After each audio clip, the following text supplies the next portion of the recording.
他是蔡明的干儿子，是给我们带来无数欢乐的喜剧演员贾冰。近日，他因减肥成功登上热搜，被网友调侃体重管理年的风吹进了内娱。他在节目中爆料，曾45天减重45斤。被问到减肥技巧，他表示原本只是拍戏需要，完了突然间有一天你就不打呼了，就没把自己憋醒了，我这挺好啊。完了在家呢，跟那老鲸鱼子，他就带着我健了2下身，我觉得这还挺过瘾的。瘦下来的贾冰变身型男，被尹正实名羡慕。从草根选手到喜剧顶流，从默默无闻到国家1级演员，他的逆袭征程堪称传奇。1980年，贾冰出生于辽宁沈阳，母亲是语文老师，父亲是体育老师。由于学习成绩不好，又比较淘气，经常会受到母亲的棍棒教育。或许是东北那片幽默的黑土地赋予了他喜剧天赋，贾冰与喜剧的缘分悄然开启。他退伍后转业到浙江曲艺杂技总团工作，身兼编剧、导演、演员、主持人等数职。他创作并表演的小品、群口快板等作品多次在各类比赛中获奖，如小品唱票获得浙江省第2届曲艺杂技节节目类金奖。这些奖项是对他努力的肯定，也为他日后的爆发积蓄了力量。2016年是贾冰人生的重要转折点，他参加了东方卫视的《笑傲江湖》第3季，凭借小品拍马屁闯入半决赛。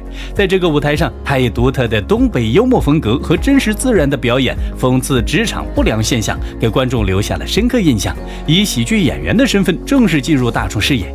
次年，他又参加《笑声传奇》，夺得了总冠军，让很多人记住了贾冰这个名字。此后，他的事业一路开挂。2018年，他首次登上央视春晚舞台，与蔡明、潘长江合作表演小品《学车》。哎呀，你这岁数来学车，你这心可真大呀你啊！贾冰在这个全国瞩目的舞台上丝毫没有怯场，凭借出色的表演，赢得了全国观众的喜爱。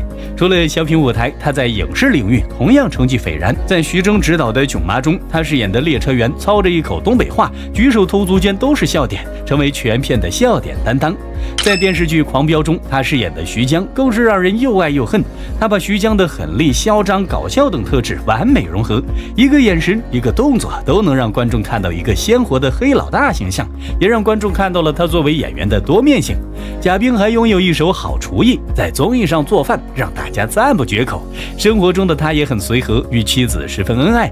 两人在文工团相识，曾在综艺节目《欢乐喜剧人》中一起合作小品《乌龙快递》。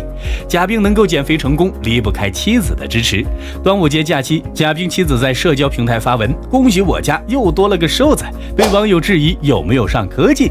他热情回复：1天1顿饭，运动戒酒就瘦了。从基层文艺工作者到喜剧行业的领军人物，贾冰用近20年时间完成逆袭。他的成功没有捷径，靠的是日复一日的积累和对喜剧的执着。未来期待贾冰继续用他的作品为观众带来更多欢笑与感动。